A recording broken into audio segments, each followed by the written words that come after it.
예, 안녕하십니까. 고려대학교의 이황입니다.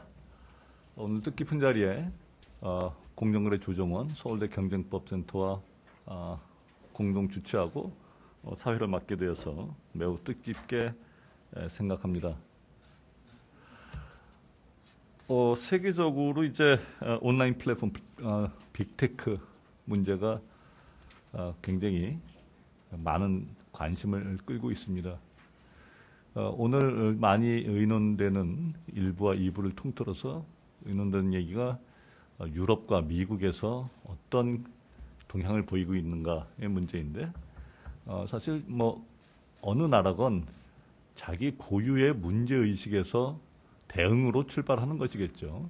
유럽은 이를테면 디지털 주권을 회복하자, 이런 것이 가장 큰 것 같고, 미국은 이번 2부의 주제이기도 합니다만은 과거에는 효율성 측면에서 긍정적으로 보던 빅테크들이 이제 한 3, 4년 전부터 뭔가 사회적, 경제적인 문제의 원천으로 인식되기 시작하고, 특히 금년 초 미국 대선에서 민주당 정부가 집권하면서 전면으로 부각되는 뭐 그런 배경을 깔고 있는 것 같습니다. 그래서 아까 일부에서 나왔던 얘기도 그렇다면 우리는 어떤 실증적인 문제의식을 갖고 대응을 고민해야 되겠는가, 이 얘기를 많이 하셨던 것 같고요. 오늘 2부에서도 주제 발표와 토론자들께서 이 말씀, 특히 우리의 고유의 문제와 대책은 무엇이어야 하는가, 이런 측면에서 좋은 말씀을 해주실 것으로 생각합니다. 사실 개인적으로 보면 아까 중간 쉬는 시간에도 여러분과 말씀을 나누었는데, 유럽 같은 경우에는 이런 온라인 플랫폼 규제에 대해서 사전 규제건 사후 규제건, 경쟁법에 의한 규제건 아니면 고유의 행정 규제건, 어떤 규제론적인 시각이 전문가들 사이에도 다소 우세한 것 같습니다. 미국 같은 경우에는 이따가 말씀드리겠지만 뉴 브랜드 스쿨 얘기가 근저에 아주 부각되고 정책 전면에 나서고 있지만, 사실 작년 재작년까지만 하더라도 이분들이 뭐 힙스터 앤티트러스트라고 해서 사실 전문가 집단에서는 주류적인 입장을, 지위를 차지하지 못하고 했던 것이 사실이고, 사실 지금도 미국 경제학자, 법학자, 제가 이야기로는 다수는 이런 디지털 플랫폼의 규제에 있어서 다소 조심스러운 입장이 아닌가, 뭐 이런 생각을 저는 평소에 관찰한 결과 갖고 있습니다. 그래서 우리나라는 어떠한 전문가들의 생각이 어떠신지를 오늘 2부에서 잘 들을 수 있는 좋은 기회라고 생각합니다. 먼저 2부의 주제 발표자와 토론자들을 간단하게 소개해 드리겠습니다. 제일 먼저 한국공정거래조정원의 연구위원으로 있는 박준영 박사님입니다.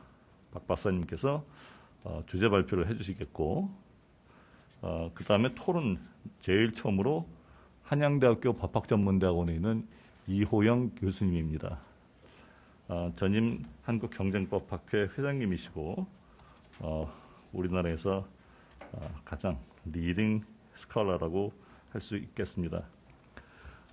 그 옆에 성균관대학교 법학전문대학원의 이선희 교수님께서 두 번째 토론을 해주시겠습니다. 이 교수님께서는 법원에 오래 계시다가 로펌에서 공정거래 사건을, 중요한 사건을 많이 다루시고 성균관대학교에 옮기셔서 경쟁법과 민법 연구를 하고 계십니다. 세 번째로는 김현장 법률사무소의 정영진 변호사님입니다. 정 변호사님께서는 뭐 한국과 미국, 뭐 유럽을 통틀어서 국제적인 경쟁법 전문가로 널리 알려져 있고, 특히 최근에는 이따가도 아마 소개해 주실 것으로 생각하는데, 최근에 미국 이런 동향에 대해서 좋은 글을 쓰셔서 집중적인 언론 보도까지 받으신 그런 전문가이십니다. 그럼 제일 먼저 우리 박준영 박사님으로부터 주제 발표 말씀을 듣겠습니다. 일부와 마찬가지로 30분 정도 시간 안에 부탁드립니다. 네, 안녕하십니까. 오늘 공동학술 행사의 제2주제 발표를 맡은 한국공정거래조정원의 박준영 연구위원입니다. 먼저 이런 귀중한 자리에서 주제를 발표하게 되어 개인적으로 정말 큰 영광으로 생각하고 있습니다.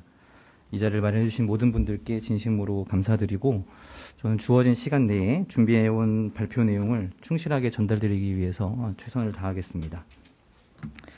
제가 오늘 준비한 발표문의 제목은 미국 빅테크 플랫폼 패키지 법안에 관한 소고입니다. 제목에서 보실 수 있듯이 저의 발표는 지난 6월 미국 하원 법사위원회를 통과한 빅테크 플랫폼 패키지 법안을 대상으로 하고 있습니다. 본격적인 발표에 앞서 제가 이번 발표를 준비하면서 좀 고민했던 부분을 먼저 공유해드리고자 합니다. 이 본 발표문은 어떤 미국 반독점법의 어떤 집행의 거시적인 흐름보다는 당의 패키지 법안의 구체적인 내용에 초점을 맞추었습니다. 최근 강화되고 있는 미국 반독점법 집행 흐름에 대해서는 이미 다양한 연구보고서와 문헌 등에서 다루어지고 있고 특히 뉴 브랜다이즈 운동으로 대표되는 이 반독점법의 어떤 패러다임 전환 시도에 관해서는 또 역시 여러 전문가분들 사이에서 활발한 논의가 진행되고 있는 상황입니다. 따라서 본 발표문은 미국의 최근 동향에 대해서는 약간 필요한 수준으로만 한번 간단히 살펴보고 그에 비해 상대적으로 적게 좀 주목받았던 각 법률안의 좀 구체적인 내용들을 원문에 충실하게 소개하는 취지로 작성되었습니다. 물론 하원 법사위원회만 통과된 상황에서 아직 충분히 숙성되지 않은 이 법률안의 내용을 다루는 것이 사실 조금 시기상조인 느낌을 지울 수는 없습니다만 이 제한된 법률을 있는 그대로 형 상태 또 그대로 정확하게 인지하는 것이 어떻게 보면 향후 미국에서의 관련 논의를 이해하는 데 상당히 중요하다고 그렇게 생각을 하였습니다. 네, 그러면 지금부터 본 발표에 들어가도록 하겠습니다. 네, 목차를 보시겠습니다. 당의 발표문은 아주 간단하게 서론, 본론, 결론으로 구성되어 있으며 본론에서는 동 패키지 법안의 주요 내용과 쟁점을 제가 정리하였습니다. 네, 서론입니다. 모두가 주지하고 있는 바와 같이 최근 미군 반독점법의 집행 분위기가 매우 적극적인 어떤 방향으로 좀 흘러가고 있습니다.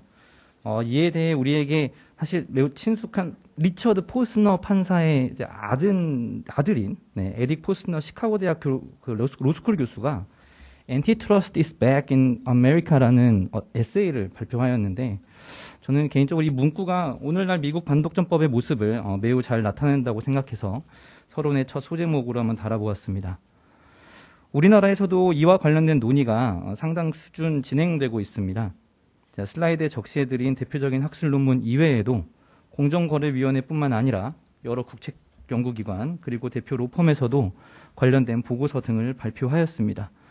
또한 작년 하반기에는 고려대 ICR 센터가 관련 주제로 경쟁정책 세미나를 한번 개최한 바도 있습니다. 이하에서는 저는 최근 미국 반독점법의 최근 흐름을 행정부, 입법부, 사법부 차원으로 좀 구분을 해서 한번 입체적으로 좀 살펴보고자 했습니다. 먼저 행정부 차원의 움직임입니다. 일단 지난 7월 바이든 대통령이 미국 경제에서의 경쟁 촉진에 관한 행정명령을 발하였는데 이는 바이든 행정부의 강력한 반독점 정책 운용의 의지를 뚜렷하게 보여주는 것이라고 하겠습니다. 또한 미국 경쟁당국은 지금 계속해서 주요 온라인 플랫폼 사업자에 대한 반독점법 집행을 계속 진행하고 있습니다. 가장 최근에 제가 접했던 그거는 이제 21년 8월에 FTC가 법원에서 이미 한 차례 기각된 바가 있는 이 페이스북의 인스타그램, 왓츠앱 인수행위에 대해서 반독점법 위반으로 다시 제소했다는 소식입니다. 그리고 2021년 7월 같은 경우에는 구글의 인앱 결제 정책에 대해서 주 법무부가 반독점법 위반으로 법원에 소를 제기한 바도 있고요. 마지막으로 잘 알려진 바와 같이 경쟁당국의 수장을 반독점법 집행에 적극적인 성향을 가진 인사를 임명을 하였는데 제가 읽었던 어떤 문헌 중에 하나가 이는 새로운 행정부 출범 이후에 이게 굉장히 빠른 시일 내에 이게 이루어졌던 이례적인 인사였다는 점이 주목할 만하다고 할 것입니다. 입법부 차원의 움직임도 행정부의 그것과 그 강도나 내용 면에서 거의 유사합니다. 입법부의 반독점법 강화 움직임으로는 2020년 10월에 발간된 미 하원 반독점 소위원회 조사 보고서를 먼저 꼽을 수 있을 것이고, 그리고 지난 6월 빅테크 플랫폼 패키지 법안이 미 하원에서 발의되었는데, 사실 이게 대대적인 관심을 또 끌게 된 것이 발의된 지 1개월이 안 된 그 시점에서 법사위원회를 통과했다는 그런 사실이라고 생각했습니다. 아울러 지난 8월에는 미 상하원에서 이 경쟁적인 앱 마켓 시장을 보호하는 목적을 가지는 오픈넷 마켓스 액트 법안이 발의된 바가 있습니다. 개인적으로 저는 가장 주목할 만한 부분이 바로 사법부의 향후 태도라고 생각합니다. 이 미국 내에서는 이 법리 전환에 좀 상대적으로 소극적인 그 사법부의 전통적인 태도가 이 온라인 플랫폼 문제에 있어서도 일단 유지될 것이라는 평가가 좀 유력합니다. 특히 2018년에 내려진 연방 대법원의 아메리칸 익스프레스 판결의 법리가 큰 영향력을 미칠 것으로 예상되고 있는데, 최근 9월 애플의 인앱 결제 관련 엔티 스티어링 정책에 대한 이 미국 지방법원 판결 또한 이를 좀 뒷받침한다고 할 수 있습니다. 물론 지금 현재 제안된 패키지 법안이 실제 입법된다면 상황은 좀 달라질 수 있겠지만, 입법 과정에서 기존 판례의 어떤 법리와 상충되는 부분에 대한 어떻게 보면 치열한 의견 충돌이 예상되는 만큼 결국 온라인 플랫폼에 대한 현재 이 미국 반독점법의 어떤 집행 방향, 그것이 궁극적으로 이게 좀 사법부에 달려 있다라는 견해에 좀 개인적으로 주목을 하게 됐습니다. 네, 논의의 전개를 말씀드리면 앞서 말씀드렸듯이 본 발표는 이러한 미국의 전방위적인 움직임 중에 이 빅테크 플랫폼 패키지 법안의 내용을 검토하는 것에 집중될 예정입니다. 이 새로운 법률의 제정은 어떻게 보면 새로운 반독점 정책을 가장 확실하고 명확하게 실현할 수 있는 수단이고, 이 앞에서 살핀 그 미국 사법부의 태도를 또 고려한다면 반독점 정책의 변화를 꾀하는 측면 입장에서는 이 입법론적 대응이 어떻게 보면 필수적일 것입니다. 또한 이 당의 법안에 담긴 개념이나 그 법리는 그동안 온라인 플랫폼과 관련해서 논의된 사항들이 어떻게 보면 농축된 것이므로 결국 당의 법안의 내용을 분석하는 것은 미국 반독점법의 현 상황의 어떤 요체를 파악하는 것으로 이해할 수 있을 것 같습니다. 한편 방법론적으로는 이 패키지 법안의 주요 내용을 각 법률안 이렇게 개별적으로 살피지 않고 그야말로 좀 하나의 법안으로 바라보면서 개관, 총칙, 실체적 내용, 절차, 조직적 내용의 체계로 한번 검토해 보려고 합니다. 이어서 주요 쟁점을 간단히 분석하고 몇 가지 제언을 통해 논의를 마무리하도록 하겠습니다. 그럼 이제부터 그 플랫폼 패키지 법안의 그 주요 내용 및 쟁점을 좀 살펴보겠습니다. 먼저 논의 대상이 되는 빅테크 플랫폼 패키지 법안을 한번 개관해 보겠습니다. 일부에서도 소개된 바와 같이 본 패키지 법안의 명칭은 Stronger Online Economy, Opportunity Innovation Choice입니다. 이 패키지 법안은 총 5개의 법안으로 구성되어 있는데, 맨 아래의 Merger Filing Fee Modernization Act는 이 기업결합 신청 수수료 인상을 내용으로 하는 부수적인 법안이므로 이번 발표에서는 따로 다루지 않겠습니다. 각 법률안의 명칭과 주요 내용은 다음과 같습니다. 미국 온라인 시장의 선택 및 혁신에 관한 법률안은 적용 대상 플랫폼의 차별적 행위를 금지합니다. 플랫폼 경쟁과 기회에 관한 법률안은 적용 대상 플랫폼의 기업 인수를 금지합니다. 플랫폼 독점 종식에 관한 법률안은 적용 대상 플랫폼의 이익 충돌적 사업 소유, 지배 등을 금지하고, 마지막 서비스 전환 지원을 통한 호환 및 경쟁 촉진 법률안은 이 적용 대상 플랫폼의 데이터 이동성 그리고 상호작용성 관련 의무를 부과합니다. 자, 패키지 법안의 총칙 부분입니다. 이 각 법률안은 definition이라는 조항을 현재 따로 마련하고 있어서 슬라이드에 적시해드린 이 개념들에 대한 어떤 법적 정의를 지금 내리고 있습니다. 이렇게 반독점 관련 법률에 구체적인 법적 정의가 규율된 것은 셔먼법이나 FTC법 같은 기존 법률과는 구별되는 것으로서 사견으로는 동패키지 법안의 가장 큰 특징 중에 하나가 아닐까 이렇게 생각하고 있습니다. 주요 법적 정의들을 하나씩 살펴보겠습니다. 먼저 반독점법, Antitrust Law 개념은 기존 셔먼법, FTC법, 클레이튼법 등을 포괄하고 당의 법률안도 여기에 포함시키고 있고, 위원회, 커미션 개념은 연방거래위원회를 의미합니다. 이 두 기본 개념은 동패키지 법안이 기존 반독점법과 내용적으로 동일선상에 있다는 것을 어떻게 보면 보여준다고 할 것입니다. 동법안의 핵심 개념인 적용대상 플랫폼과 적용대상 플랫폼 운영자 내지는 적용대상 플랫폼 사업자에 관해서는 양자를 구분하여 정의하고 있다는 것이 좀 특징적이고, 자, 전자는 다들 아시다시피 법 적용 대상이 되는 온라인 플랫폼을 의미하고, 후자는 이 적용 대상 플랫폼을 소유, 지배하는 자를 의미합니다. 아울러 플랫폼 이용 사업자, 비즈니스 유저라는 개념 또한 정의되어 있는데, 이는 상품 또는 서비스를 판매, 제공하기 위해 적용 대상 플랫폼을 이용하거나 이용할 계획이 있는 자를 뜻합니다. 자, 동법안에서는 온라인 플랫폼에 관한 법적 정의를 또 포괄적으로 마련하고 있는 것이 좀 눈에 띕니다. 즉, 온라인 플랫폼이란 이용자의 컨텐츠 생성 또는 다른 컨텐츠와의 상호작용, 플랫폼상 자유로운 제한, 판매, 구매, 결제, 배송, 이용자의 대량 정보 검색 또는 질의가 가능한 웹사이트, 온라인 모바일 어플리케이션, 휴대용 정보 단말기, 그리고 온라인 서비스를 의미한다고 정의되어 있습니다. 이어서 동법안의 또 다른 핵심 개념인 핵심 거래 상대방, 크리티컬 트레이딩 파트너에 관해 살펴보겠습니다. 이 핵심 거래 상대방이란 플랫폼 이용 사업자가 자신의 이용자, 구매자에 대해 접근하는 것을 제한 방해하거나 그 자신의 상품 등을 제공하는 데 필요한 도구 또는 서비스에 접근하는 것을 제한 방해하는 능력을 가진 거래 상대방을 뜻합니다. 뒤에서 살펴보겠습니다만 이 핵심 거래 상대방 개념은 이 적용 플랫폼의 지정 요건 중 하나이면서도 적용 대상 플랫폼의 지정 철회 요건이기도 합니다. 관련해서는 해당 부분과 제가 주요 쟁점에서 다시 한번 말씀드리도록 하겠습니다. 그 데이터와 지배 개념에 대해서도 간단히 정의를 하고 있는데 이 부분은 설명을 좀 생략하도록 하겠습니다. 네, 마지막으로 이 법적 정의 조항에 규율되어 있지는 않지만 그 이익 충돌, conflicts of interest라는 개념에 관해 좀 검토해 보도록 하겠습니다. 사견으로는 본 패키지 법안의 그 핵심을 관통하는 이 개념이 바로 이익 충돌 개념이기 때문에 좀 주목할 필요가 있다고 봅니다.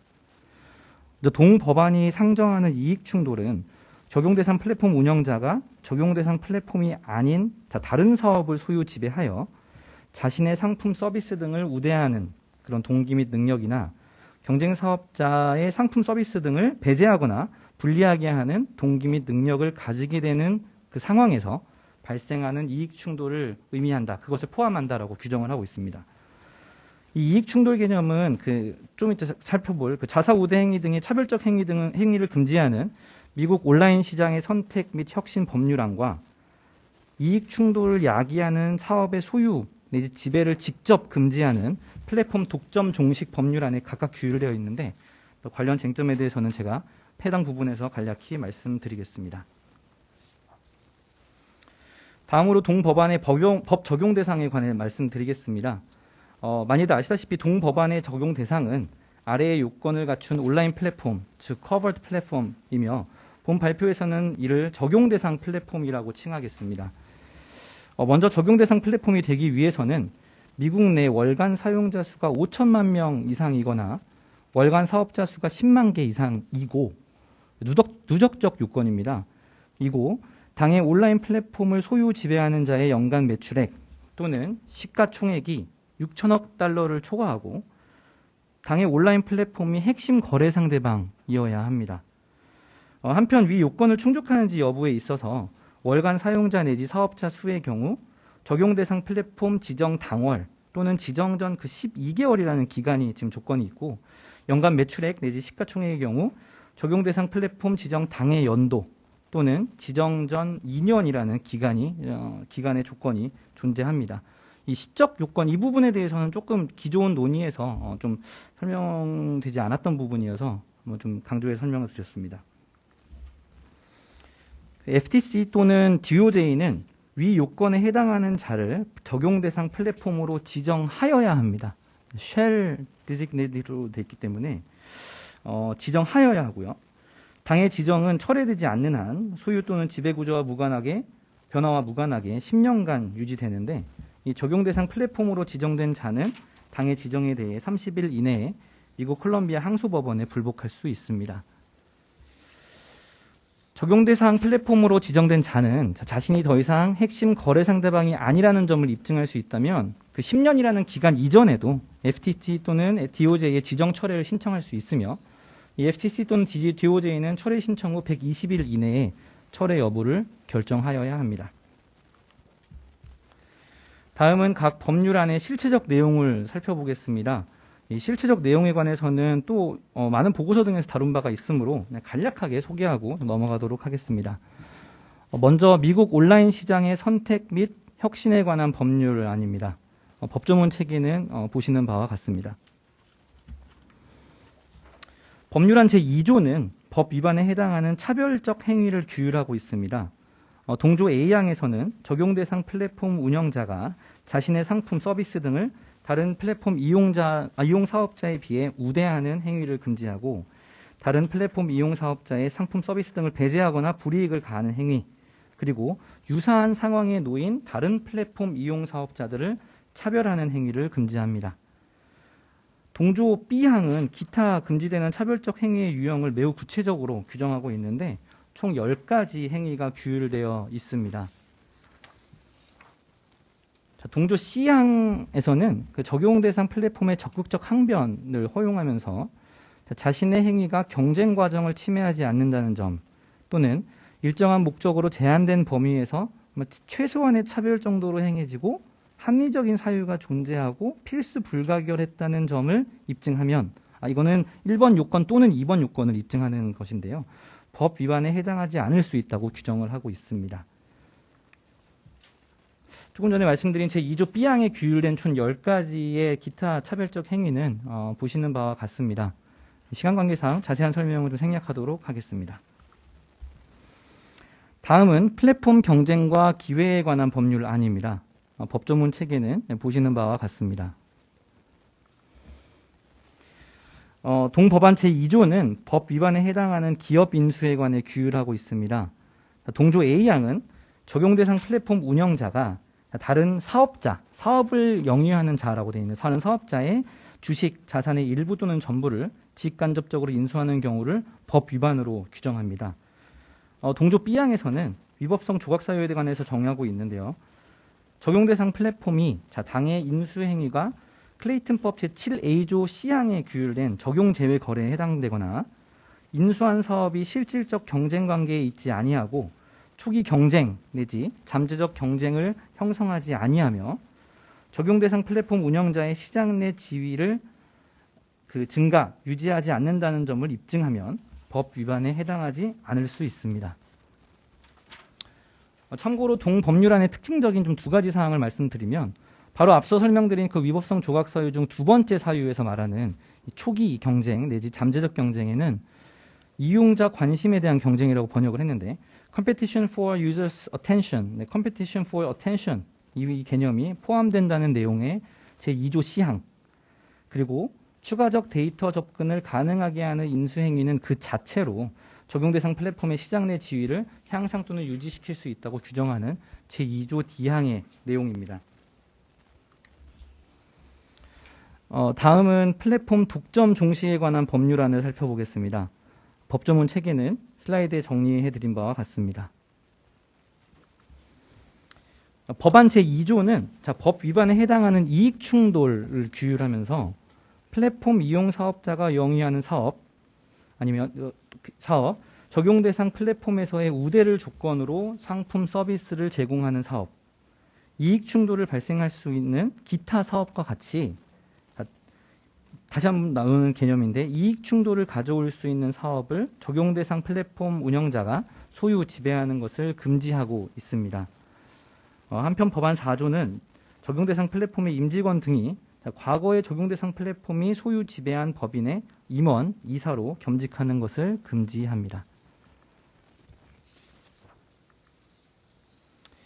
마지막 서비스 전환 지원을 통한 호환 및 경쟁 촉진 법률안입니다.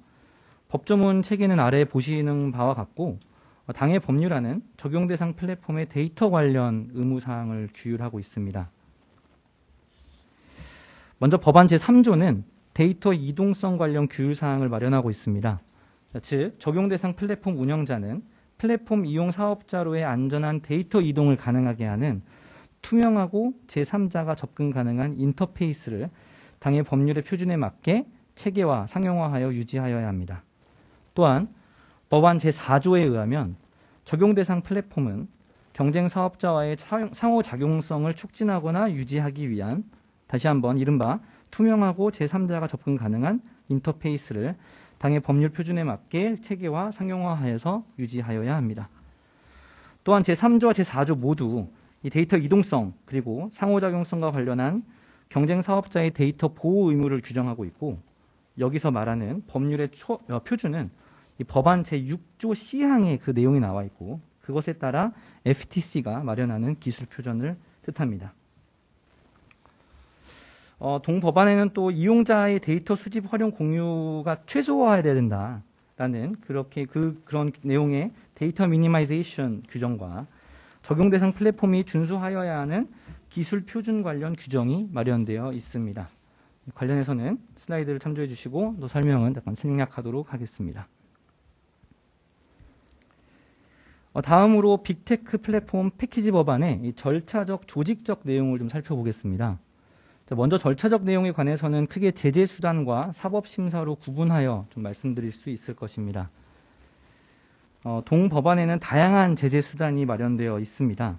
먼저 직전 연도 미국 내 총 매출의 15% 또는 법 위반 행위 기간 동안에 미국 내 총 매출의 30% 중 큰 금액 이내의 금액을 부과할 수 있는 민사 제재금, 시빌 페널티와 원상 회복, 계약 해제 및 수정, 그리고 환급, 재산 반환, 부당이득 환수 조치, 금지 명령과 그리고 기업 분할까지 규율하고 있는 추가적 제재 수단, 그리고 반복 위반 제재, 임시적 명령, 3배 손해배상 청구가 각 법률안에 마련되어 있습니다. 문제는 각 법률안마다 정하고 있는 제재 수단이 좀 각각 상이하다는 것인데 이건 이제 다음 슬라이드 넘기면서 제가 말씀드리겠고요. 먼저 사법심사 관련된 내용은 지금 모든 법률안이 그 내용이 동일합니다. 앞에서 언급한 바와 같이 적용 대상 플랫폼 지정, 제재에 관한 법원의 최종 판결이나 FTC의 최종 명령 30일 이내에 항소법원에 불복이 가능합니다. 아까 말씀드린 대로 그 다양한 제재 수단이 각 법률안마다 지금 좀 정해져 있는 바가 매우 좀 상이합니다. 이 중에서 특기할 점은 지금 또 그중에 어떻게 보면 가장 또 그 관심의 초점이 되는 그 추가적 제재 수단 중 기업 분할을 규율하는 유일한 법률은 맨 첫 번째 법률인 온라인 시장 선택 및 혁신 법률안이라는 점을 좀 말씀드리고 넘어가겠습니다. 동 법안은 FTC 내에 디지털 시장국과 기술위원회를 설치한다는 또 조직적 내용을 담고 있습니다. 먼저 온라인 시장 선택 및 혁신 법률안 제4조에 따르면 FTC는 동법의 집행을 목적으로 하는 조직으로서 디지털 시장국을 설치하여야 한다고 규정하고 있습니다. 서비스 전환 지원을 위한 호환 및 경쟁 촉진 법률안 제7조에서는 데이터 이동성 그리고 상호작용성의 표준 제정을 위한 어떤 하나의 자문위원회로서 FTC 내의 기술위원회 테크니컬 커미티를 설치하여야 한다고 규정합니다.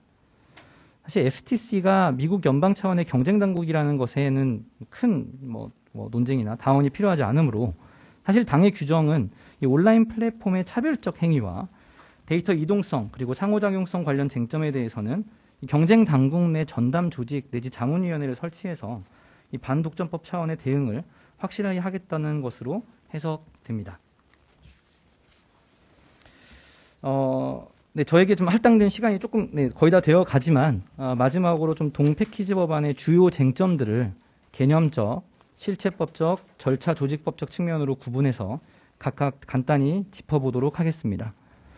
먼저 개념적 측면에서는 앞에서도 몇 차례 강조드린 바와 같이 저는 이 핵심 거래 상대방, 크리티컬 트레이딩 파트너 개념과 이익 충돌 개념에 대한 보다 심도 있는 비판적 검토가 요구된다고 생각하고 있습니다.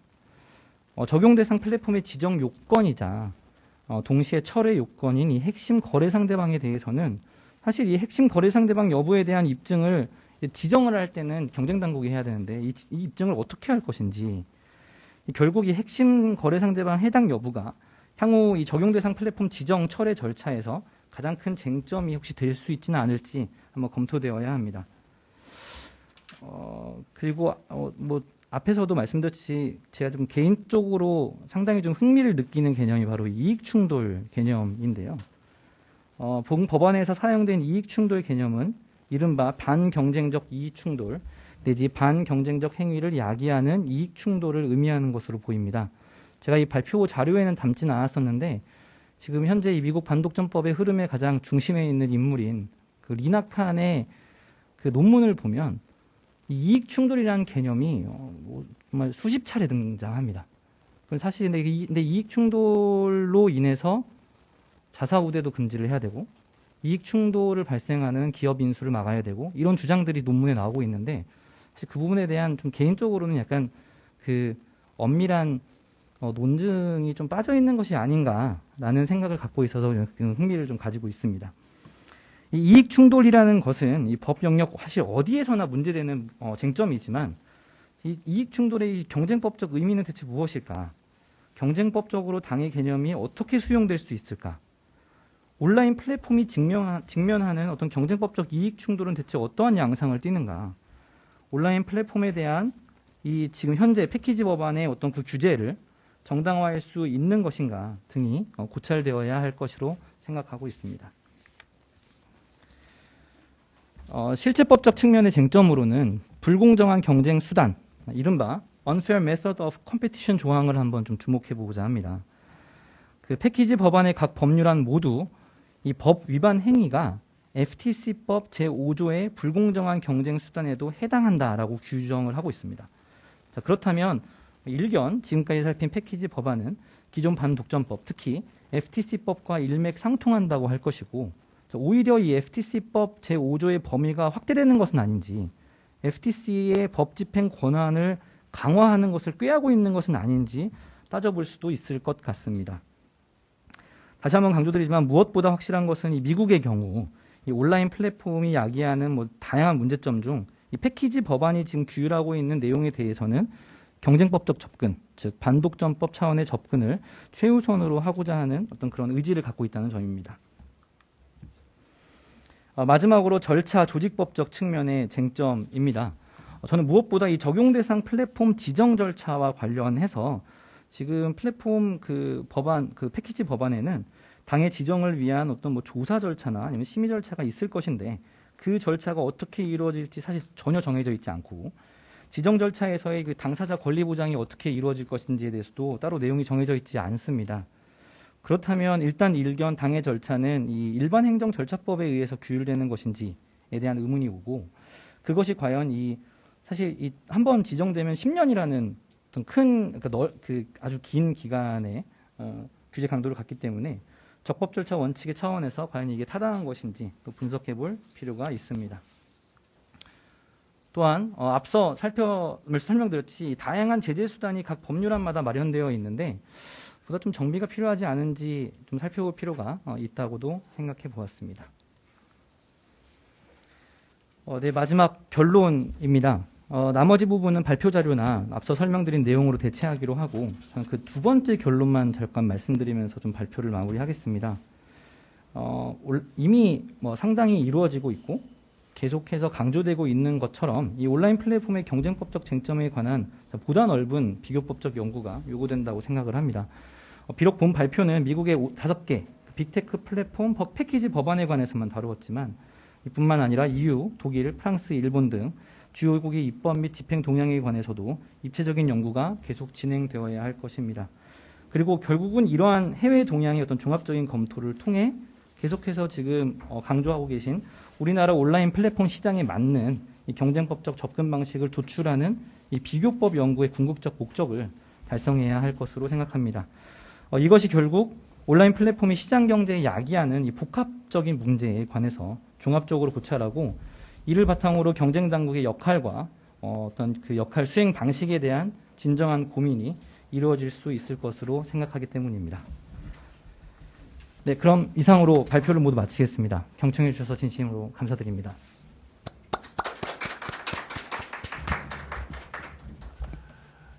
예, 발표자께서 우리 경쟁법학계의 아주 탁월한 신진 학자로서 오늘 주제가 되는 내용을 아주 구체적으로 소개해 주셔서 이제 논의에 좋은 바탕을 깔아주신 것 같습니다. 지금 토론자로 앉아 계신 세 분이 아까 소개드렸지만 학계 위치나 경력이나 모든 면에서 아주 무게감이 아주 큽니다. 그래서 이호영 교수님께 먼저 토론 부탁드리겠습니다. 네, 안녕하십니까. 저기 한양대 재직 중인 이호영 교수입니다. 우리 지금 현재 회장님이시고 또 우리나라 공정거래학계 리딩 스칼라 중에서도 또 이 거목이신 우리 회장님 자꾸 저를 띄워주셔서 좀 부담스럽긴 한데 아시다시피 이제 저도 어느덧 이제 나이로 보나 그래서 조금 이제 중견 이렇게 학자가 되다 보니까 사실 이렇게 뉴 이슈라고 그럴까요? 이런 부분에 이제 팔로우하기가 상당히 버거울 때도 있는데 우리 오늘 박준영 박사님께서 특히 최근에 미국에서 일어나고 있는 변화 그리고 좀 여러 가지 정책적인 어떤 진전이라고 그럴까요? 이런 걸 아주 상세히 꼼꼼하게 이렇게 정리해서 알려주셔서 대단히 감사합니다. 그래서도 공부하는 우리나라에서 공부하는 사람뿐만 아니라 특히 이제 공정이라든지 정책 당국에서 많이 관련된 온라인 플랫폼과 관련된 정책과 또 법을 설계함에 있어서 상당히 유용한 참고가 될 수 있다고 그렇게 생각합니다. 제가 이제 자료를 써가지고 왔는데 그 자료를 읽으면서 말씀드리도록 하겠습니다. 그런데 이제 반드시 이번 이런 사안뿐만 아니라 일반적으로 외국의 어떤 정책 동향이라든지 입법 동향을 우리가 살펴보고 논의할 때는 이제 결국에는 우리나라에 주는 어떤 시사점을 얻기 위한 건데 그 시사점을 도출함에 있어서 유의해야 될 점 꼭 이 쟁점에 관한 건 아닌데 그에 대해서 좀 한 두 가지로 정리해서 말씀드리고자 합니다. 첫째 이제 시장 상황을 먼저 말할 수밖에 없는데요. 미국과 우리나라의 온라인 플랫폼 사업자들 활동을 하고 또 영향을 미치고 있는 시장의 상황이 아주 차별적이다. 저는 그렇게 보고 있습니다.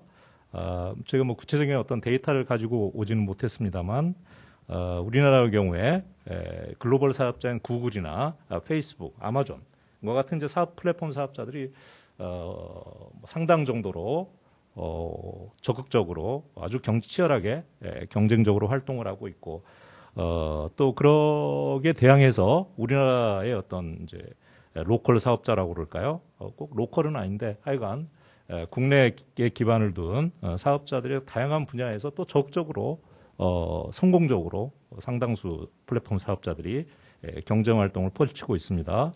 잘 아시다시피 이제 검색 엔진에서 출발한 네이버, 그래서 다양한 또 인접 시장에 진출하고 있고 또 인스턴트 메시징 서비스 출발한 카카오, 또 역시 다양한 온라인 서비스를 제공하고 있습니다. 그에 대해서 물론 이제 비판적인 시각도 있습니다만 적어도 경쟁 정책이라는 측면에서는 새로운 시장에 진출한다는 거, 그거는 기본적으로는 높게 평가해야 될 긍정적인 그런 현상이라고 말씀드릴 수가 있겠습니다.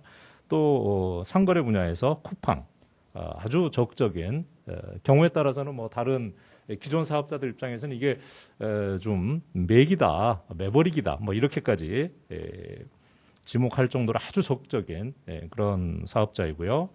또 기존의 사업자들이 있지 않습니까? 신세계라든지 또 롯데도 기존의 오프라인 유통 채널을 가지고 있고 또 그걸 기반으로 해서 온라인 사업으로 진출하면서 양 유통 채널을 겸용하고 있어서 나름의 어떤 또 차별성과 경쟁력을 가지고 있고요. 또 오픈마켓 사업자, 이베이, G마켓 11번가 이런 사업자들 또 아주 적극적으로 활동하고 있고 또 배달의 민족, 요기요 같은 배달 플랫폼도 나름의 아주 차별적이고 상당한 경쟁력을 가지고 있습니다.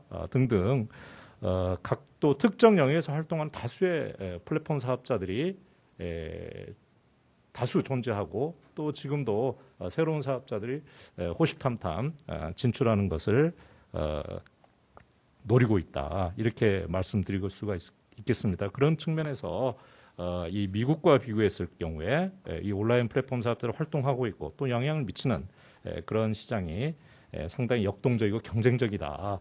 저는 그렇게 평가를 하고 있습니다. 둘째, 종래 우리나라의 어떤 경쟁법 집행 기준, 또 경쟁법 집행 관행, 그리고 그에 따른 성과, 또 경쟁 정책을 입안하고 집행하는 그 환경이 되는 거죠. 어떤 정치적인 법적 인프라, 또 반드시 이제 좁은 의미에서 경쟁 정책 법이 아니더라도 관련된 어떤 법 제도 이런 것들이 미국과는 좀 판이하게 다른 게 아닌가 이런 생각을 해봅니다. 예컨대 지금 오늘 박 박사님께서 소개해 주신 그 패키지 법안 일부의 이론적 근거로서 이제 시카고 학파가 주창한 소비자 후생 기준이 더 이상 유효하지 않다. 이런 이제 회의, 소비자 후생 기준에 대한 어떤 비판 내지는 회의론이 그 패키지 법안의 적어도 일부를 좀 뒷받침하는 이론적 근거다. 이렇게 설명이 되고 있는데 과연 우리나라 경쟁법 집행, 지금까지의 우리나라 경쟁법 집행에서 소비자 후생 기준이 정말 그렇게 철저하게 관철이 돼서 우리나라 소비자 후생이 경쟁법 집행을 통해서 충분히 보호되었는지 저는 상당히 회의적이다. 저는 개인적으로 더 우리나라 경쟁법 집행은 더 소비자 후생 보호에 철저해야 된다. 적어도 현재의 우리나라 경쟁법 집행 단계에 비추어 보면 더 효율성과 소비자 후생 기준을 철저히 관철해야 된다. 저는 그런 입장을 취하고 있습니다. 특히 이제 그 중에서도 눈에 띄는 법률이 이제 플랫폼 독점 종식에 관한 법률 아닌데요. 그 핵심을 보면 이제 잘 설명해 주신 것처럼 온라인 플랫폼 사업자가 물론 이제 거대 온라인 플랫폼 사업자겠죠. 새로운 시장 진출을 통한 성장을 막는 그런 측면이 있는데 우리나라의 경우에 과연 이거를 유사한 그런 스타일 그런 입법을 도입할 수 있을 것인지 아시다시피 우리나라는 현재까지 단 한 차례도 기업 분할 명령이라는 것을 공정거래법 위반 행위에 대해서 기업 분할 명령을 내린 적도 없고 따라서 이걸 오히려 사전적으로 더 강도가 더 세다고 봐야 되겠죠. 사전적으로 그 같은 행위를 막고 이미 진출한 것에 대해서 어떤 구체적으로는 이제 시정 조치라는 형태를 통해서 기업 분할과 유사한 그런 조치를 요구할 수, 그와 같은 입법이 가능할 것인지 상당히 또 회의적이다 이런 측면이 들고 또 우리나라의 어떤 경쟁 정책적 측면에서도 이 온라인 플랫폼이 현재도 그렇고 향후에도 우리 국민 경제에 차지하는 비중 그리고 앞으로도 결국 우리 나라 경제가 어떤 혁신 경제로 나아가야 될 텐데 그 중추로 활약할 수밖에 없다. 그런 측면에서 이 온라인 플랫폼 사업자의 성장을 가로막는 그런 입법은 바람직한지에 대해서 좀 의문을 가질 수밖에 없다. 그런 생각이 들고 그 밖에도 우리나라의 경우에는 이 경쟁법적 좁은 의미에서의 경쟁 제한 행위를 규제하는 경쟁법적 규제 이외에도 플랫폼 이용 사업자의 이익을 보호하는 별도의 규제가 현재도 마련되어 있고 점점 강화되는 추세다. 이런 것도 고려해야 된다 이런 생각이 듭니다. 구조주의 부활 이런 말씀 들었는데요. 저도 사실 퀘스천 마크 이 미국의 이 패키지 법안을 정말 구조주의 부활이라고 이렇게 평가할 수 있을 것인지에 대해서 반드시 자신은 없습니다만 그런 어떤 요소가 있는 것으로 볼 수는 있겠습니다. 특히 이제 그 패키지 법안 중에서 플랫폼 경쟁과 기회에 관한 법률안, 또 플랫폼 독점 종식에 관한 법률안 이거는 이제 우리나라뿐만 아니라 현재 대부분의 경쟁법제가 취하고 있는 어떤 주류적인 태도와는 좀 거리가 있습니다. 그래서 더 눈길을 끌게 되는데요. 물론 이제 구체적인 규제 내용에 대해서 이런저런 평가는 가능하겠습니다. 그런데 이제 아직 그 입법이 성공되지도 않은 그런 외국의 법안에 대해서 그 구체적인 내용을 가지고 이렇게 디테일하게 평가하는 게 조금 이렇게 큰 의미가 있을까 뭐 이런 생각이 들어서 그런 말씀을 드리고 싶은 건 아니고요. 그 이론적 배경에 대해서 좀 말씀드리고 싶습니다. 결국에는 그걸 구조주의 부해라고 우리가 평가를 하게 된다면 이게 1950년 전후부터 70년대 초까지 되었던 소위 하버드 학파를 중심으로 한 구조주 유유경쟁 이론에 뿌리를 두고 있는 게 아닌가 뭐 이런 평가를 할 수가 있겠습니다. 여러 이제 학자들이 뭐 스티글러라든지 윌컥, 에드워즈, 이거는 이제 리나 칸 아닙니다. 알프레드 칸인데요. 이런 학자들이 이제 결국에는 쉽게 이야기하면 독점적인 시장 구조에서는 결코 어떤 식으로든지 경쟁적인 시장 행동이나 시장 성과를 기대할 수가 없다. 따라서 결국에는 시장 구조 자체를 경쟁적인 상태를 유지해야 된다. 이게 이제 이분들의 구조주의 유효경쟁 이론의 주장을 요약할 수가 있는데요. 그래서 일부 아주 올드 케이스이긴 하겠습니다. 뭐 알코아 케이스라든지 판결이라든지 토바코 어메리칸 토바코 판결이라든지 유나이티드 슈 머신의 사가 이게 올드 케이스에서 일부 그렇게 해석될 수 있는 그런 판시가 내려지기도 했습니다. 현재 어떤 주리적인 판례 이론에 따르면 조금 설명하기 어려운 그런 판시가 일부 내려지기도 했습니다. 그리고 70년대 초반에는 실제로 지금 제기되고 있는 그런 제출된 법안에 유사한 그런 구도주의 법률안들도 제출이 됐습니다. 한 두 가지 제가 소개를 했는데요. 예를 들어서 연방으로 FTC가 이제 시장 구조 조사를 하도록 하고 일정한 요건을 충족하는 고도 과점 시장에 대해서는 새로운 이제 특별 법원을 만들어서 독점 금지 특별 법원 같은 걸 설립을 해서 거기에 시장 집중 완화 조치를 청구하는 에쿼티 상의 어떤 소를 제기할 수도 하는 그런 법안이 만들어지기도 했고, 그 72년에도 마찬가지 이제 일정한 요건을 충족하는 경우에는 그건 좀 불법적인 독점 등이 있는 것을 추정을 하도록 그렇게 하고 역시 좀 특별 법원에 시정 조치를 구하는 소를 제기할 수 있는 그런 법안이 발의되기도 했습니다. 그래서 물론 이 패키지 법안 중에 이 플랫폼 경쟁과 기회에 관한 법률안, 플랫폼 독점 종식에 관한 법률안은 그 과거의 어떤 구조주의 입법보다는 훨씬 좀 세련되고 좀 완화된 형태를 띠고 있습니다. 예를 들어서 의제라기보다는 입증 책임을 이제 전환하는 그런 방식의 입법이고 또 이해 충돌이라는 것을 금지 요건으로 규정했다는 측면에서 과거의 그 70년대 구조주의 법안보다는 세련되고 완화된 형태이라는 건 부정할 수 없지만 여전히 현재 주류적인 경쟁법적 태도와는 좀 거리가 있다. 과연 그러한 처방이 온라인 플랫폼이 활동하는 온라인 시장이 어떤 경쟁적인 시장 구조도 원한 것처럼 추구하는 바처럼 경쟁적인 시장 구조도 보호하고 또 플랫폼 이용자도 보호하고 그러면서도 소비자의 후생을 충분히 증가시키고 온라인 시장의 혁신도 촉진시키고 과연 그런 많은 토끼를 동시에 잡을 수 있는지 특히 우리나라의 아까 말씀드린 시장 구조와 경쟁 상황에 비춰본다면 저는 상당히 회의적이다 이런 말씀을 드리겠습니다. 마지막으로 간략하게 다양한 제 생각을 요약해 보면 국내적으로 여러 가지 온라인 플랫폼 사업자에 대한 거대 온라인 플랫폼 사업자가 되겠습니다만 거기에 대한 여러 가지 그 비판적인 논의가 제기되고 거기에 대응하기 위한 여러 가지 입법적인 제안들이 제시되고 있습니다. 또 국내에도 많이 소개했고 아까 세션 1에서도 많은 말씀 주셨습니다. 근데 사견으로는 아까 말씀드린 것처럼 우리나라 시장이 상대적으로 경쟁적이 역동적이며 또 공정거래위원회나 법원 역시 그동안 경쟁법 사건에서 소비자 후생 기준 일변도가 아니라 비교적 상당히 그 사안에 따라서 아주 그 유연한 기준을 채용해 왔다. 뿐만 아니라 지금 이제 온라인 플랫폼 이용자의 이익을 보호하는 주로 이제 불공정 거래 규제가 되겠습니다. 보호하는 그 별도의 규제가 마련되어 있거나 또 강화되고 있는 그런 추세입니다. 따라서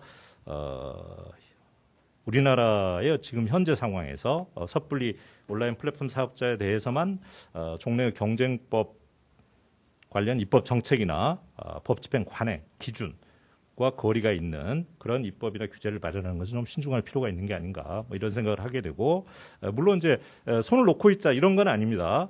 우선적으로 해야 될 걸 해야 되겠죠. 그래서 지금 이번에 이제 전부 개정된 공정거래법에 들어간 조항들 예를 들어서 이제 킬러 애퀴지션 꼭 규모가 아니더라도 좀 혁신을 저해할 우려가 있는 그런 어떤 인수에 대한 심사를 강화하고 또 온라인 플랫폼 거래 공정화 법률에 상당히 논란이 있는 것으로 알고 있습니다. 물론 이제 지금 이 시기에 그런 별도 입법을 추진하는 게 반드시 최선인지에 대해서는 여러 가지 갑론일박이 있을 수 있겠습니다만 그게 또 필요하다면 그런 이용자 온라인 플랫폼 이용자 보호를 위한 그런 입법들이 또 입법들을 추진하고 또 온라인 플랫폼 단독의 심사 시점 정도는 이제 공정거래법 차원에서 경쟁을 제한하는 플랫폼 사업자의 행위를 규제하는 그런 좀 더 세련된 그런 집행 기준을 마련하는 결국 이제 기존의 경쟁법 규율 체계 내에서 경쟁 제한 행위나 불공정 거래 행위에 대응해 나가는 이런 게 지금 우리가 해야 될 일이 아닌가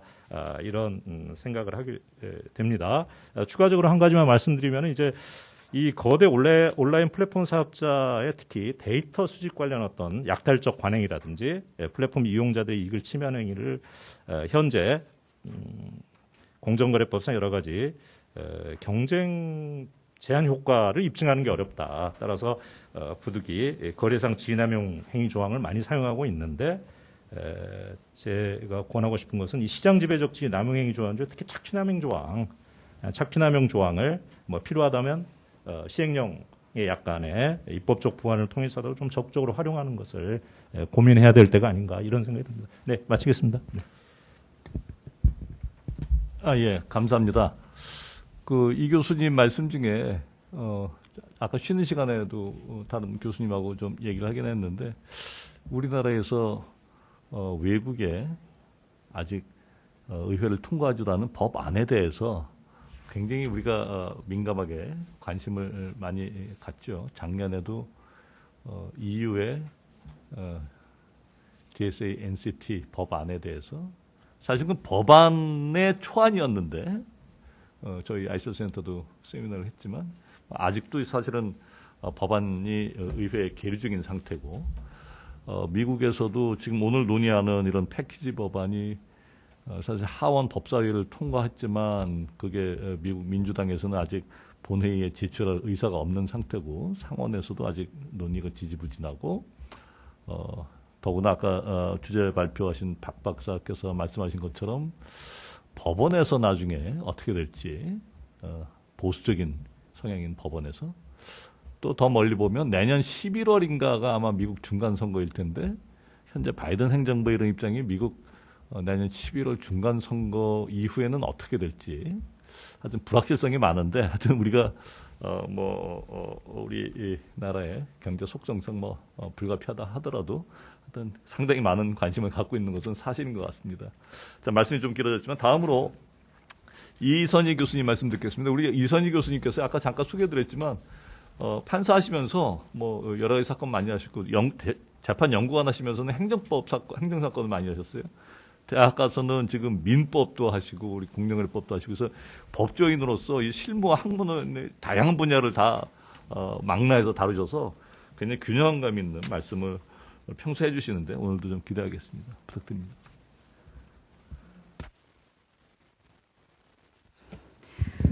제가 사실 그러니까 작년에 그 LEG 연구에서 이 관련되는 그 연구를 한 적이 있는데요. 그것을 하게 된 계기는 사실 리나 칸의 논문과 지금과 같이 이렇게 많은 관심을 받기 전에 리나 칸의 논문과 당시 그 민주당 대선 주자였던 그러니까 민주당 후보 중에 하나였던 워렌의 그 제안을 보고 이게 우리나라의 경제력 집중 억제랑 너무 많이 닮았다는 게 좀 신기했었거든요. 그래서 이제 그 부분에 대해서 좀 연구를 했었는데 이번에 아직 법안에 불과하지만 카벌드 플랫폼의 개념이라든지 이익 충돌의 개념이 우리나라의 그 기업 집단 지정이라든지 또는 문어발식 그 기업 그룹 운영을 갖다가 금지하고자 하는 그런 내용이랑 너무 닮아 있어서 좀 약간 좀 희한하다라는 생각을 하고 있습니다. 사실 제가 일부에서 최 교수님이 어느 정도까지 하시는지 몰라서 그냥 저는 유럽의 법안이랑 좀 비교를 하는 그것을 썼는데요. 내용을 보니까 뭐 이미 최 교수님께서 다 하셔가지고요. 저는 아주 간단하게만 말씀을 드리겠습니다. 뭐 온라인 플랫폼 패키지 법안에 대해서 아주 주요 내용을 갖다가 한마디로 본다면 그러니까 우리나라에 있어서는 지금 현재 그 온라인 플랫폼 공정화에 대한 법률만이 지금 그거랑 뭐 인앱 결제 그에 관한 그 법안이 사실 상당히 가시화되어 있는데요. 그것의 특징은 거대 온라인 플랫폼 운용자와 이용 사업자 간의 가불관계 규율에 아주 초점이 맞춰졌다고 생각을 합니다. 근데 그것에 비하면은 미국의 경우에는 물론 그 김주영 변호사님께서 과연 자사우대 금지 이게 경쟁법적인 것이냐라고 말씀은 하시기는 했지만 제가 생각하기에는 그 법안의 제목 자체에서 이노베이션을 강조했다는 점에서 물론 그것조차도 약간의 그냥 내세우는 것에 불과하지만 비교적 미국의 법은 아직도 경쟁의 원리에 좀 충실하고자 했던 것이 아닌가 하는 생각이 듭니다. 그것에 비하면 우리는 가불관계에 대해서 굉장히 치중하고 있다는 생각을 했었고요. 그래서 이제 뭐 내용을 보면은 온라인 시장의 혁신 및 선택에 관한 법률은 결국 자사우대 금지를 비롯한 차별적 취급을 금지하는 것이고 경쟁 및 기회에 관한 법률은 킬러 인수를 규제하는 법안이고 그다음에 플랫폼 종식에 관한 법률은 CPO의 이해 충돌을 규제하는 법안이고 경쟁의 호환 및 촉진을 위한 그 서비스 전환 지원 법률은 결국은 사업자 및 고객의 진입장벽과 전환 비용의 하락을 도모하는 법안인데 저는 이 법안들의 제일 뒤에서 보면 많은 분들이 굉장히 비판적으로 말씀하셨지만 저는 아주 조심스럽게 긍정적으로 보는 편인데요. 그럼에도 불구하고 플랫폼 독점 종식에 관한 법률은 조금 갸우뚱하다라는 취지입니다. 이거를 보면은 결국 자사의 제품이나 서비스를 유리하게 취급하거나 경쟁사에게 불이익을 제공할 동기나 능력을 보유하고 있는 온라인 플랫폼에 대해서는 향후 금지 명령 나아가서 회사의 분할까지도 명할 수 있는 것으로 보이는데 저는 이게 어느 시점을 기준으로 하는 게 조금 헷갈리거든요. 법 시행 전에 이미 이런 동기나 능력을 보유하고 있는 온라인 플랫폼에 대해서도 이와 같이 금지 명령 회사 분할을 명할 수 있는 것인지 아니면 향후 이런 동기나 능력을 가지는 기업에 한해서 적용하는 것인지 전자에 대해서 한다면 지나치게 소급적 내지는 기존의 그 이익을 침해하는 면이 강하지 않을까. 과연 이게 대법원의 위헌법률 심사를 통과할 수 있을까 하는 생각이 들고 만약 후자라면 이렇게 표현하는 게 적절한지 모르겠지만 핵 확산 금지 조약과 같이 이미 가지고 있는 그 기득에 기업은 면제해주고 앞으로만 이런 거를 못하게 하는 것은 하여튼 어느 쪽으로 봐도 좀 갸우뚱한 것인데 과연 이 부분에 대해서 조금 이 자체가 아마 발표자께서도 이거에 대한 자료가 다 있으신지는 잘 모르겠지만 이게 어떤 포커스인지를 조금 확인해 주셨으면 감사하겠습니다. 그리고 또 EU 법안과 한번 비교를 해봤는데 EU의 디지털 시장 법안, 그러니까 DMA라고 하는 것은 보면은 그러니까 미국에 있어서 온라인 시장의 혁신 및 선택에 관한 법률에 자기우대 금지에 대한 거랑 내용이 되게 유사한 것 같고요. 디지털 서비스 법안의 경우에 있어서는 미국의 액세스 액트랑 공통되는 부분이 다소 있는 것으로 보이는데 이렇게 보면 EU의 입법안과 관련해가지고 특히 그러니까 제가 말하고 싶은 거는 순서입니다. 그러니까 약간 답이 정해져 있는 것일 수도 있는데 이걸 보면 유럽에 있어서는 플랫폼의 투명화, 공정화에 대한 법률을 먼저 제정을 하고, 그 다음에 이제 서비스 액트랑 마켓 액트를 갖다가 한 것은 결국 EU는 이 디지털 플랫폼의 문제의 중점을 결국은 순수 경쟁적인 그런 면보다는 자국의 기업의 보호를 위해서 의도적으로 온라인 플랫폼 공정화에 대한 것을 먼저 하지 않았을까 하는 그런 저의 생각을 가지고 있는데요. 이렇게 그 발표자도 보시는지 그걸 좀 알고 싶고요. 그 다음에 결국은 제가 언급된 그러니까 미국의 5개 법안이랑 그 EU의 2개의 법안은 그러니까 마켓 액트와 그다음에 서비스 액트를 보면 결국은 아니에 불과하기 때문에 이게 사실 될지 안 될지도 모르는 거거든요. 그렇기 때문에 이거랑 직접은 관계가 없지만 이미 시행되고 있는 온라인 플랫폼 법안에 대해서 살펴보는 것이 그래도 확실한 것부터 우리가 접근해 나가는 것이 좀 도움이 될 것 같은데요. 가장 대표적인 것으로는 2020년 7월부터 시행되고 있는 EU의 온라인 플랫폼 규칙인 것이고요. 이것을 보면은 결국 온라인 중개 서비스 사업자가 이용 사업자에 대한 관계에서 우월한 지위를 이용한 것에 대해서 결국은 제동을 걸려는 것인데 이것을 위해서 일정한 의무를 부과하는 방식을 취하고 있고 이것과 굉장히 유사한 것이 또 일본의 디지털 플랫폼 투명성 및 공정성 향상에 관한 법률도 이미 시행되어 있고요. 그 다음에 우리나라에 있어서도 이제 입법화 단계를 밟고 있는데 이 법안의 내용을 보면 앞에서 본 EU와 그 일본의 그 플랫폼 법이랑 매우 유사한데 이것의 공통적인 면은 일정한 요건을 갖춘 것만을 대상으로 삼는다는 것이죠. 근데 그게 그리고 또 시장 지배적 지위 인정의 그 곤란함, 특히 그 온라인 플랫폼에 있어서는 중개 서비스 시장에 있어서는 양면 시장적인 지위를 가지고 있어서 시장 획정이 어렵다는 것, 그 부분을 돌파하기 위해서 시장적 지위 그래서 이제 사후 규제가 효과를 거두기 어려운 것을 감안해서 이렇게 미리 지정해 놓는 것을 했고요.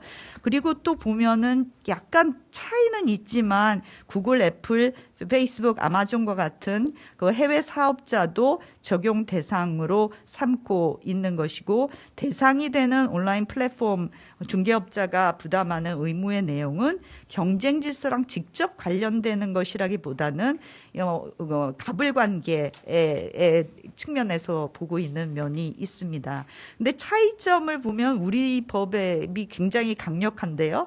보면은 공정위가 가중금이나 시정명령 등의 제재 수단을 가지고 있는데 EU나 일본의 경우에 있어서는 기본적으로 그렇게 직접 공정위가 개입할 수 있는 것은 아니거든요. 근데 이제 내용을 보면 투명화에 관련해서 우리 법에 있어서는 거래 조건에 공개해라라는 점을 중시하고 있는데 이걸 딱 보면 대규모 유통법을 어서 많이 본 것 같은 대규모 유통법에 있어서 약관 같은 것을 규제하려는 그 면이 굉장히 강하지 유럽이나 일본에서 공개의 주요 사항으로 정하고 있는 자기선호 금지라든지 이해충돌 방지 등의 내용은 그다지 강조되지 않는 경향이 있고요. 근데 미국에 있어서의 특이한 것은 제가 잘 못 봤는지 모르지만 온라인 패키지 법안에는 이런 가불관계 규율은 없는 것 같습니다. 이게 이유가 뭘까라고 생각을 해보면 이 유럽이나 일본에서는 가파로 지칭되는 거대 온라인 플랫폼을 이용하는 자국 이용 사업자들을 보호하기 위해서 이런 입법이 행해진 것과 필요성에 있어서 차이가 있어서지 않을까. 그 다음에 미국 법은 기본적으로 경쟁의 문제를 야기하지 않는 한 민사적 거래관계는 관여하지 않으려는 태도를 가져왔던 거랑도 무관하지 않는 것 같고요. 다만 특이한 것은 오픈 앱 마켓 액트는 그러니까 지금 우리 이제 시행을 앞두고 있는 그 그 인앱 결제 그와 마찬가지로 다소 가불관계적인 요소를 가지고 있지만 그래도 입법 목적은 보면 단순한 의뢰 보호가 아니라 신생 앱이라든지 다른 앱스토어 및 결제 서비스와의 경쟁을 촉진한다는 그런 의미를 가지고 있는 것으로 봤을 때 그와 비교해 보면은 우리는 지나치게 그 가불관계를 규율하는 의미가 강하지 않나. 그래서 좀 더 공정위가 경쟁의 부분에 집중하는 그런 법안을 좀 마련했으면 좋겠다라는 생각을 했습니다. 물론 기존의 공정거래법으로 그 규율이 가능하다고 생각할 수도 있겠지만 이와 같이 생각하는 이유는 과연 그 가불관계 규제가 지금 온라인 플랫폼에 있어서 가장 중요한 것일까 하는 점에 대한 좀 다소의 의문이 있습니다. 그러니까 그 뒤에서 보게 이제 뭐 잠시 이야기를 하겠지만 저는 미국은 어느 정도 클 때까지는 그냥 봐왔던 것이 있지만 그것을 그 기간 동안에 사실 뭐 미국도 뭐 굉장히 그 거대 플랫폼이 문제가 많지만 그 기간 동안에 많은 데이터를 수집하면서 그들이 그 새로운 혁신적인 그 사업으로 활동할 수 있는 많은 자료를 수집했다고 생각을 하거든요. 근데 우리가 가불관계 규제에 지나치게 집중하면 물론 우리나라가 정말 이 온라인 플랫폼 분야에서는 아주 독특한 지위를 가지고 있다는 것은 잘 알고 있는데 더욱이 그러기 때문에 정말 선방하고 있다고 생각을 하지만 정말 세계적인 그 온라인 플랫폼으로 성장하기 위해서는 가불관계 부분에 못지않게 조금 더 성장을 도와줄 수 있는 어떤 부분도 필요하지 않는가 하는 생각이 좀 듭니다. 그래서 그 미국 법안들에 대한 평가 및 우리 법에 대해서 시사점을 보면은 이 그 온라인 플랫폼 그 법안이 좀 뭐랄까요, 좀 특이하다라고 생각한 것은 상대적으로 미국에서는 이 분야에 대한 관심은 많지 않았다고 생각을 하거든요. 그저 그 독점하거나 카르텔 부분이 아니라면 그대로 그저 그 놔두고 FTC법 5조의 불공정한 경쟁 수단에 대해서는 그다지 관심이 없었던 것 같은데 그거에 비해서 EU는 뭐 시장 지배적 지위 남용 금지와 특히 관련된 착취 남용의 논리가 있었고 우리나라에서는 거래상 지위 남용에 대해서 굉장히 많은 관심을 가지고 있었던 것인데요. 이것이 이제 돌고 돌아서 미국도 이제 이러한 유형의, 그러니까 물론 내용은 거래상 지위 남용에 대한 내용은 없지만 이렇게 그 뭔가 이용 사업자들을 갖다가 그 경쟁을 이용 사업자들을 괴롭히는 행동을 그 규제하는 그런 것이 돌고 돌아서 결국 미국에서도 이와 같은 법안을 생각하게 되었던 것 같은데요. 저는 이것이 미국이 이제는 이 부분에 대해서 규제할 때가 되었다라는 어떤 판단을 한 것이 아닌가 하는 생각을 듭니다. 저는 미국 헌법에 대해서 조금 볼 때 모든 미국의 의회나 무슨 법원이 항상 잘했다고는 볼 수는 없지만 예를 들어 뉴딜 정책이라든지 그 다음에 언론의 그 표현의 자유 부분에 대한 몇 개의 그 판결들의 흐름 같은 것을 보면서 참 미국의 의회와 법원은 어떤 부분에 대해서 라이트 타임에 어떤 처방을 내리는 그런 그 능력을 가지고 있다라는 생각을 조금 했는데요. 저는 그것이 지금이 라이트 타임인지 저는 판단할 수 없으나 미국에서는 지금이 그때다라고 판단했다고 생각을 합니다.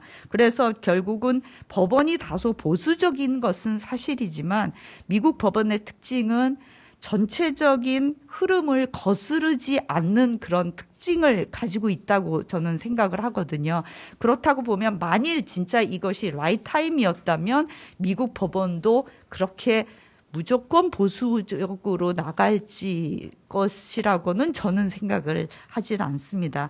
그래서 결국은 어떻게 과연 미국이나 우리나라나 과잉 간섭이 되지 않도록 그 플랫폼 규모를 엄격하게 제한하고 있는 것 이런 것도 우리 향후 입법에서 참고해야 될 사항이라고 봅니다. 저는 지금 온라인 플랫폼 공정화에 관한 법률이 너무 적용 대상을 확대하는 것이 아닌가 싶고 혹시 다른 그 후속 또는 비슷한 법률들도 정말 그 적용 대상을 너무 해가지고 그 나중에 가면은 그 본을 잊어버릴 제가 예전 LEG 논문 거기에서도 저희 경제력 집중 억제가 우리나라가 언제부터 길을 잃었느냐라고 봤냐면 너무 대상이 많았다.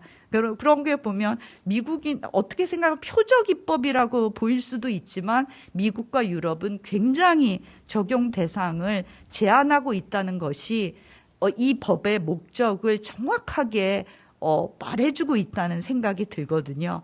그런 생각이 들고요. 그래서 어쨌든 그 미국이나 유럽이나 우리나라나 각국이 정한 사정에 따라 차이는 있겠지만 국가 전체의 입장에서 봤을 때 어떤 방향이 경쟁을 촉진해서 경제 발전과 소비자 후생을 가져올 수 있는지를 미리 설계할 필요가 있다고 생각하고요. 그렇지만 아까 독점 종식에 관한 법률에서 보는 바와 같이 어떤 온라인 플랫폼이 그 지위를 누리기 전에 단계의 행위를 갖다가 문제 삼는 그것은 좀 여러 가지 면에서 문제가 있다라는 생각입니다. 예, 이 정도로 마치겠습니다. 예, 이 교수님 감사합니다. 그 토론자분들 말씀이 하여튼 강의를 듣는 듯한 아주 좋은 배움의 기회였습니다. 자, 마지막으로 우리 미국 독점금지법에 대해서 가장 정통하신 정영진 변호사님 말씀을 듣겠습니다. 네, 이황 교수님 과분한 소개 말씀 대단히 감사드리고요. 또 우리 원장님 또 이런 좋은 기회를 주셔가지고 이런 좋은 또 토픽한 그런 주제와 관련해서 간단하게 저희 생각을 소개할 수 있는 기회를 주셔서 대단히 감사드립니다. 오늘 사실은 1부, 2부를 거쳐서 굉장히 많이 배웠는데요. 첫째 의문이 우리가 왜 이렇게 미국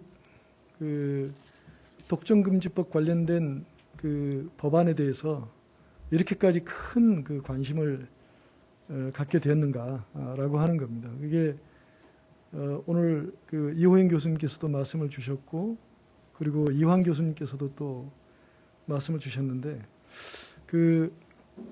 미국에서 어떻게 보면 거의 100년 만에 이런 트랜스포머티브한 그러한 논의가 촉발된 그런 배경은 다분히 다들 아시겠지만 정치적인 것이었고요. 그래서 이제는 루이 브랜다이스 대법관께서 그런 말씀을 하셨지 않습니까? 너가 이코노믹 디모크래시를 가질 수 있고 또는 폴리티컬 디모크래시를 가질 수 있지만 절대로 그 두 개를 같이 가질 수가 없다. 라고 하는 그런 말씀을 하셨는데 지금 현재 미국에서 지금 드라이브하고 있는 이 모든 법안들이 사실은 그러한 시대적 변화를 반영하는 것 같고요.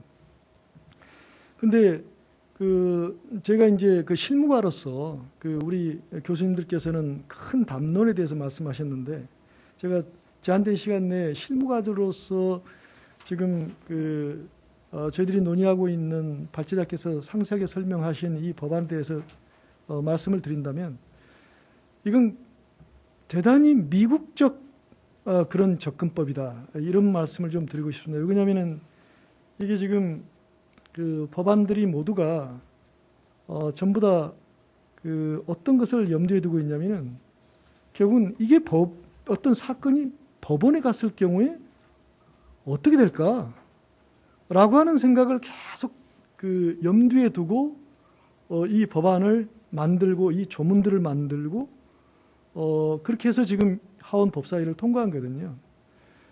그러니까 지금 보면 그 저희들이 그 플랫폼 그 경쟁과 기회에 관한 법률, 그 다음에 또 플랫폼 이 독점 종식에 관한 법률, 그리고 플랫폼 경쟁과 기회에 관한 법률, 그 다음에 서비스 전환 지원을 통한 호환 및 경쟁 촉진을 받는 이 법률들을 쭉 보시면 이게 어떻게 보면 그 입증 책임이라든지 입증 책임의 정도라든지 아니 입증 책임의 전환이라든지 이게 결국 이런 사건들이 기존의 법원에 갔었고 또 갈 가능성이 있는데 지금 법원에 가면 결과가 뻔하다. 법원의 소극적인 집행이 우려가 된다. 또 기존에 있는 메인스트림 공정거래 정책을 집행하는 그 엔타트러스트 디비전과 미국 FTC가 이거에 대해서 적극적으로 나서지 않을 것이다. 그래서 우리 의회가 나서야 된다라고 하는 차원에서 이게 지금 사실은 마련된 것이기 때문에 저희 나라와 어떻게 보면 이런 온라인 플랫폼과 관련된 논의의 어떤 배경이라든지 촉발된 그런 트리거링 포인트가 굉장히 저는 다르다고 생각합니다. 그래서 보시면 첫째 그 플랫폼 경쟁과 기회에 관한 법률도 보면 이게 지금 현재 이 온라인 플랫폼이 너무나 어떻게 보면은 플렉싱 머슬, 너무나 그 독점적인 그런 그 독점적 행위를 하고 있지 않느냐라고 하는 것이 이제 촉발된 것인데 기존의 그 미국의 주류의 그 모노폴라이제이션 판례에 의하면 맨 처음에 모노폴라이제이션을 하고 있다는 그 회사의 마켓 파워, 시장 지배력을 일단은 이스태블리시를 해야 됩니다. 그 다음에 또 그 구체적인 그 행위가 이게 배제적인 행위라는 것을 입증을 해야 됩니다. 자, 그런데 맨 처음에 그 소송을 제기하는 원고의 경우에는 어떤 원고가 이 마켓 파워를 가지고 있는 시장 지배적 지위를 가지고 있다는 걸 입증을 해야 되는데 그것 자체가 정말로 어렵습니다. 대부분의 경우에 서머리 저지먼트로 끝나버리고 저희들이 이제 이번에 그 굉장히 신문을 장식했던 그 페이스북 관련된 그 1심 법원 판결의 경우에도 결국은 그 마켓 파워를 입증을 못했거든요.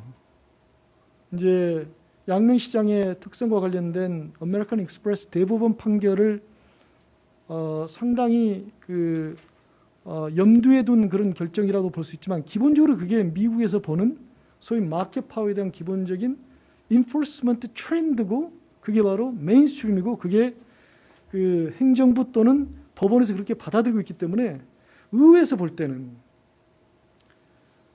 대부분의 모노폴라이제이션 사건이 결국 이 모노폴리 파워라고 하는 것을 입증을 못해가지고 끝나버리니까 어떡하지? 라고 하는 고민에서 이런 것들이 나온 겁니다. 그래서 그럼 어떻게 할까라고 생각해 봤더니 유럽에서 뭔가 미리 사전에 그 우리가 이제 일반적으로 말하는 이런 애들은 문제야 라고 하는 스페셜 리스폰시빌리티를 인정할 만한 애들을 먼저 지정해서 너희들 이런 지정을 받게 되면 다른 일반적인 회사와 달리 사업자와 달리 조심해야 돼. 레드 플래그야. 라고 하는 것을 만들기 위해서 지금 만들었는데 보시면 예컨대 커버드 플랫폼스를 미리 지정을 하게 되면 어떤 그 법적인 어려움을 피해갈 수 있냐면은 모노폴리 파워를 입증해야 되는 것으로부터 자유로울 수가 있습니다.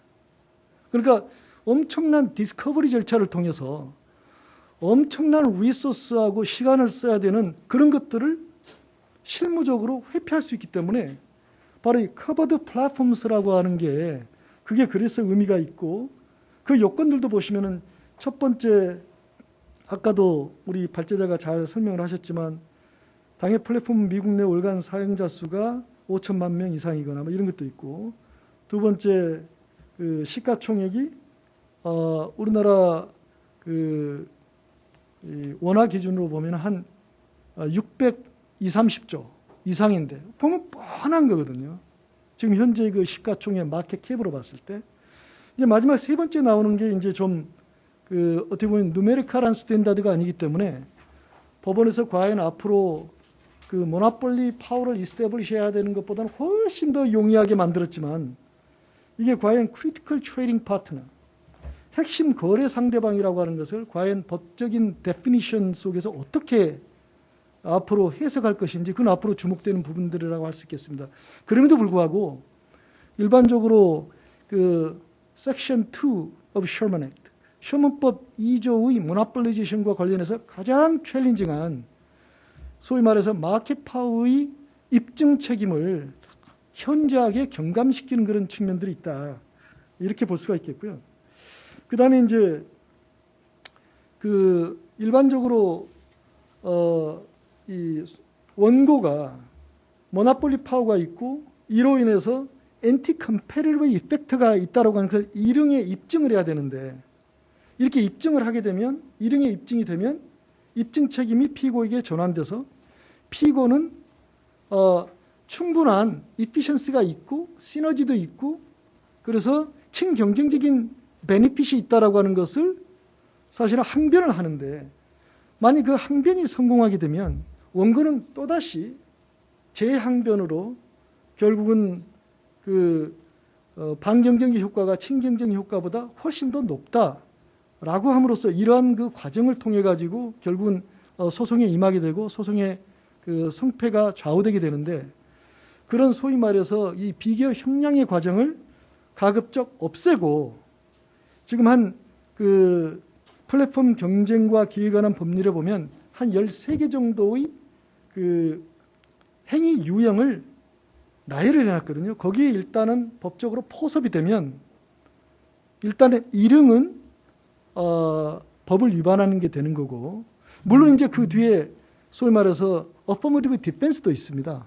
뭐 컨슈머 웰페어 뭐 충분한 기여를 했다든지 이런 어퍼머티브 디펜스도 있지만 기본적으로는 그 셔먼법 2조의 집행과 관련해서 현실적으로 부딪히는 굉장히 그 어려운 그 리티게이션 상에 있어서 그 챌린지를 좀 어떻게 보면 의회 차원에서 입법을 통해서 좀 구제해 보려고 하는 그런 시도라고 이렇게 평가를 실무가로서는 하고 있습니다. 왜 그러냐면은 여기에 그 참석하신 분들께서는 다 아시겠지만 미국에서는 미국 DOJ도 어떠한 이 행위자에게 처벌을 하려고 그러면 법원으로 가야 됩니다. 자기 스스로 할 수 있는 뭐 과징금 권한이라든지 아니면 무슨 뭐 행정 명령이라든지 행정행위 이러한 그 고권적 행위를 할 수 있는 권한이 미국 DOJ에게 전혀 없기 때문에 그렇고 그다음에 미국의 연방거래위원회도 단 $1라도 행위자에게 그 어떠한 그 민사 페널티를 부과하기 위해서는 법원으로 가야 됩니다. 그렇기 때문에 결국은 이 모든 어떤 그 공정거래법의 집행이라고 하는 게 애나트러스트 로의 집행이라고 하는 게 전부 다 법원을 통해서 어떻게 보면 미국의 그 행정부도 그렇고 당연히 그 개인들은 당연히 그렇고 이 법원을 통해서 이루어지는 과정 속에서 과거 시카고 레볼루션을 통해서 만들어진 주류적인 법원의 판례에 대한 의회의 어떻게 보면 파퓰리스트적인 반격이다. 이제 이렇게 실무가 입장에서는 이해를 하고 있고 그렇게 보고 있는 견해가 적지 않은 것 같습니다. 그 다음에 두 번째로는 이제 플랫폼 종식에 관한 법률인데요. 이제 플랫폼 종식에 관한 법률은 앞에 토론자들도 많이 말씀을 하셨지만 결국 이것은 그 앞에 있는 법률안이라고 하는 것이 아무리 그 원고에게 유리하게 그 집행에 편리하게 만들어줬지만 여전히 개별적 행위들을 전부 다 추적해 가면서 굉장히 어려운 사실은 그 모니터링과 임플리멘테이션을 해야 되는 거거든요.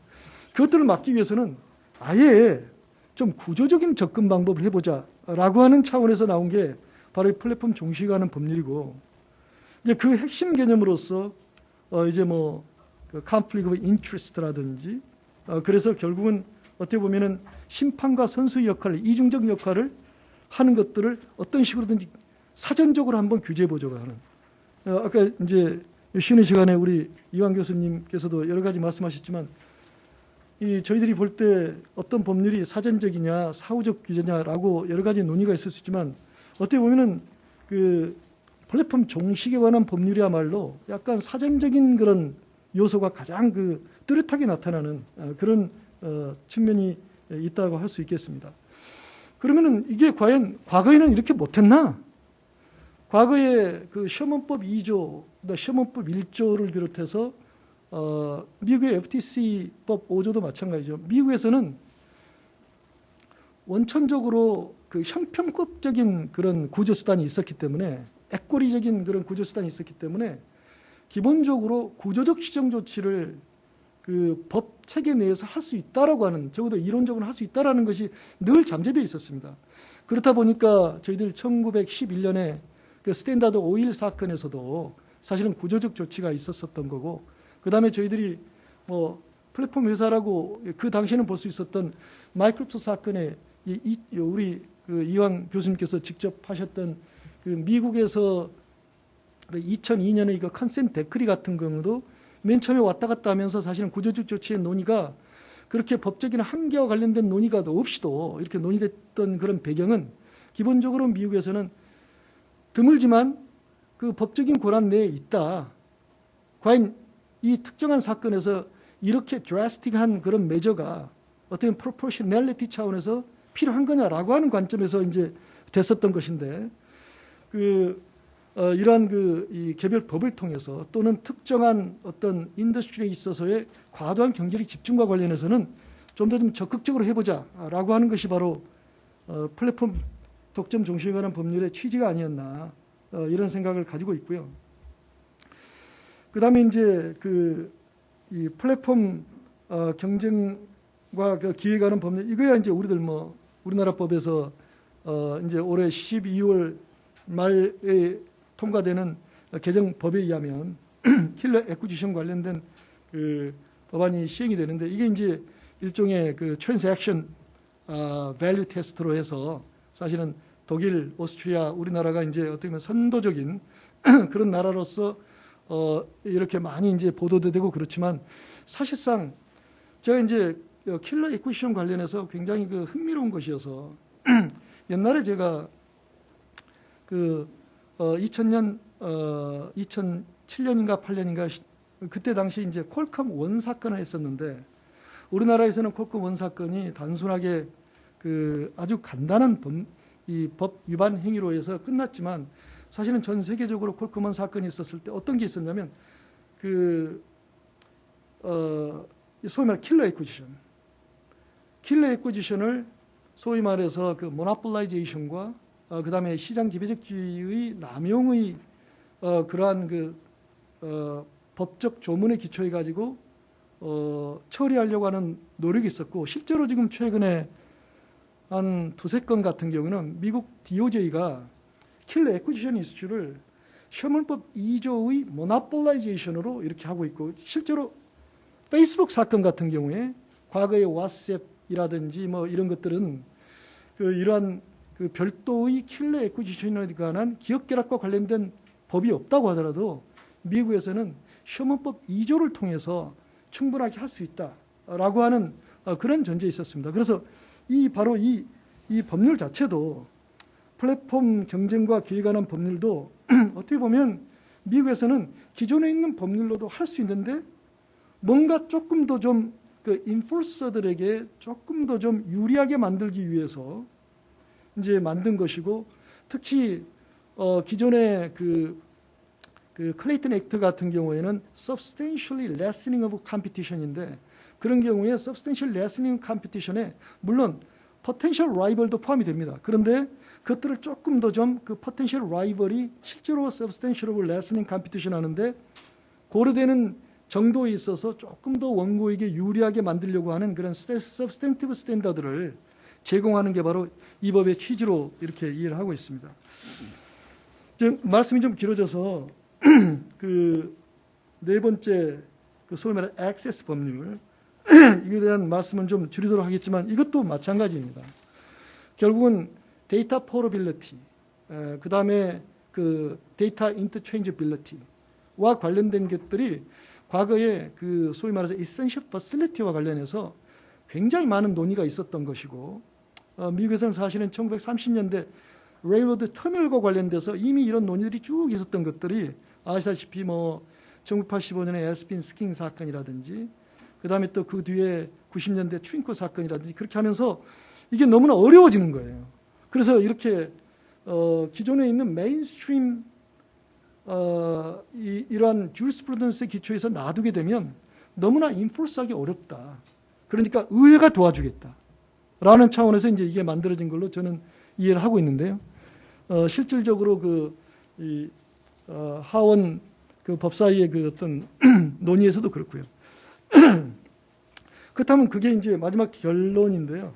이게 과연 우리나라에는 어떻게 미국에서 이러한 그 의회의 노력들, 소위 말해서 그 플랫폼 컴퍼니들의 경제적 집중과 그래서 폐해를 좀 어느 정도 좀 막아보고자 하는 그런 노력들을 우리나라에는 어떻게 이해를 해야 될 것인가 라는 것에 대해서 간단하게만 저의 말씀을 드리면은요. 저는 기본적으로 그렇게 생각합니다. 우리나라 공정거래라는 건 굉장히 사실 유연하고 그 다음에 어떻게 보면 굉장히 그 브로드한 것들을 캡처를 할 수 있도록 그렇게 구조가 되어 있습니다. 그리고 각종 어떻게 보면 자매 법률들도 다 그렇게 되어 있고요.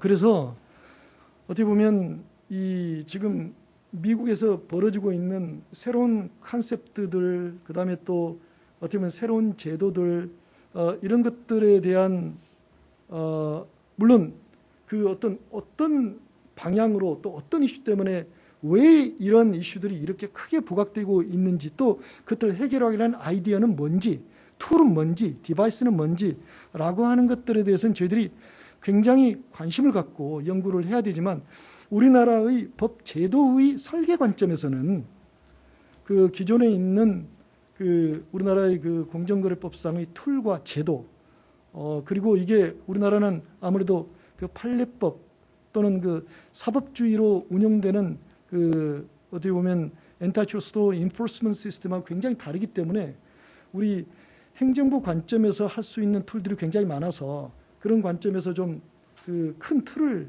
벗어나지 않는 차원에서 이 분야에 대한 논의가 좀 있었으면 좋겠다는 생각이 들고요.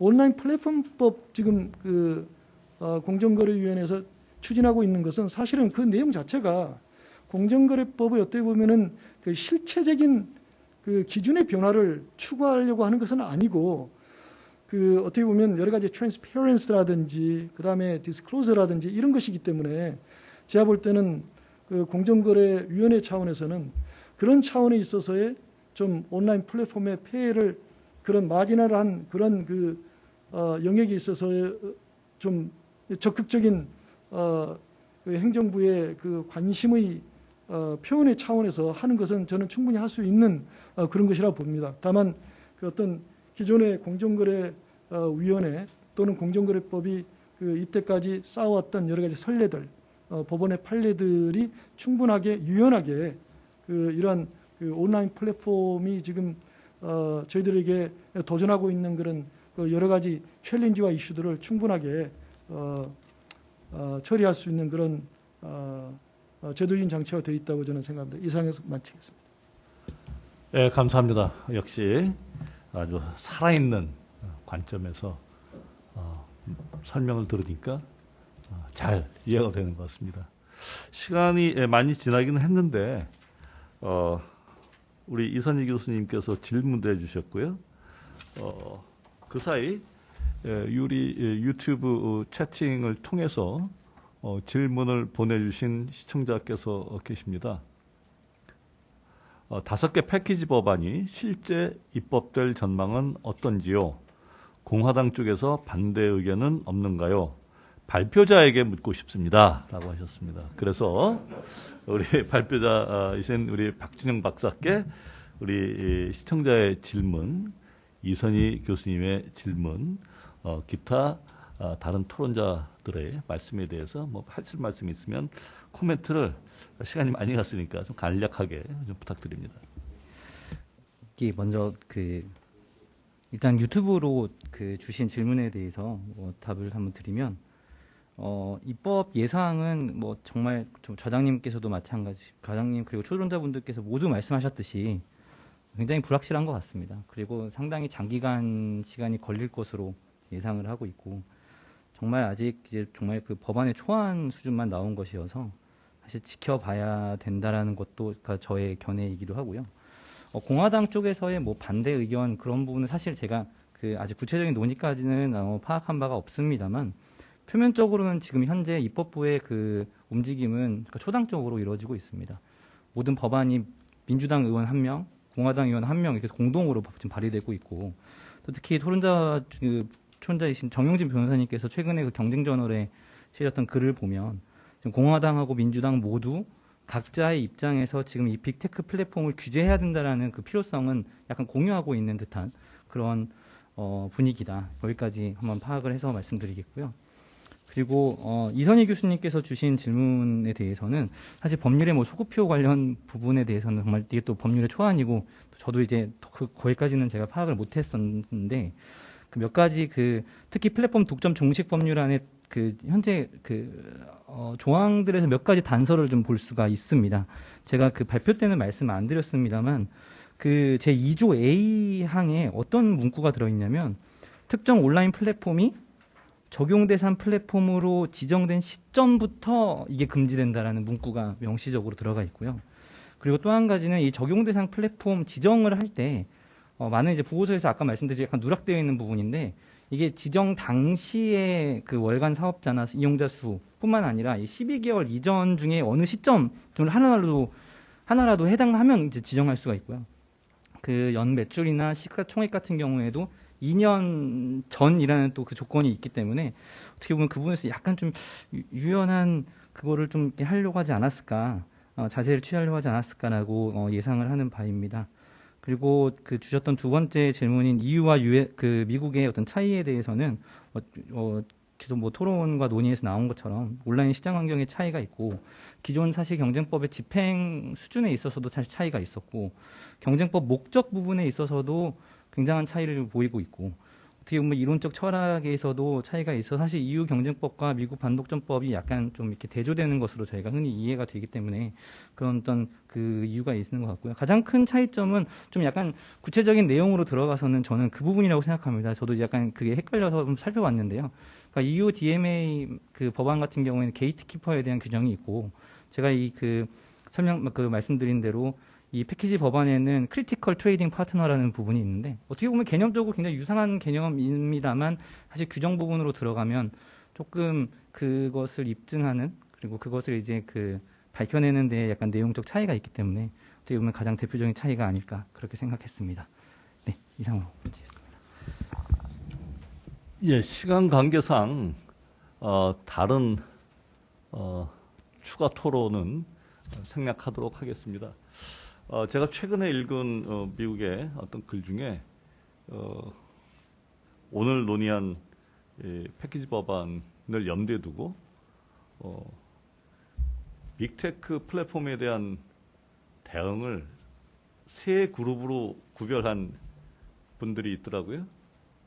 첫 번째가 컨벤셔널한 엔티트러스트 집행, 두 번째가 진보적인 프로그레시브한, 그러니까 컨벤셔널한 시카고 학파 중심의 경쟁법 집행을 뭐 시장 획정이라든가 경쟁 잔성이라든가 굉장히 좀 완화하고 적극적으로 집행한다는 뜻이겠죠. 그게 두 번째고, 세 번째가 오늘 얘기 나온 뉴브랜드 스쿨이다. 이거는 아까 이 교수님 말씀하셨던 것처럼 구조주의적인 옛날 5, 60년대 그런 트렌드를 다시 부활시키는 거다. 그래서 오늘 얘기 나왔던 것처럼 미국에서는 아마 세 번째와 두 번째 내지 첫 번째 이 갈등이 진행 중인 것 같고, 제가 봤을 때는 여기다 또 하나를 덧붙인다면 유럽식의 네 번째 경쟁법의 틀을 벗어나서 아예 유럽에서 경쟁법을 강력하게 집행해도 아무리 해도 디지털 주권이 미국 기업에 빼앗긴 것을 회복하기가 어려우니까 아예 경쟁법의 틀을 넘어서 새로운 사전 규제를 다 붙이고, 이렇게 해서 좀 더 강력한 조치를 취한 거. 그래서 네 번째 그룹으로 더 할 수 있을 것 같습니다. 그래서 우리나라 같은 경우는 과연 우리가 지금은 사실은 경쟁법을 논의하고 있지만 우리나라에서는 이제 전체적으로 경쟁법 외에 다른 뭐 정기통사업법인가 다른 법안까지 우리가 같이 논의하고 있지 않습니까? 그래서 우리나라 경제 현실에서 1, 2, 3, 4번 그룹 중에 어느 것이 적절한 정책 대응인지를 한번 좀 생각해 봐야 되지 않을까. 그런 면에서 오늘 주신 말씀들은 굉장히 의미가 있는 것 같습니다. 자, 그럼 저 사회자의 특권으로 이 정도 제로 오늘 아주 의미 있는 온라인 플랫폼에 대한 경쟁법적 대응 현황 세미나를 마치도록 하겠습니다. 오늘 귀한 자리를 마련해 주신 한국공정거래조정원의 김형배 원장님 대단히 감사드리고 오늘 발표 토론에 임해 주신 전문가들께 똑같은 감사의 말씀을 드립니다. 지금까지 시청해 주신 여러분께도 역시 깊이 감사드립니다. 이것으로 마치겠습니다. 감사합니다.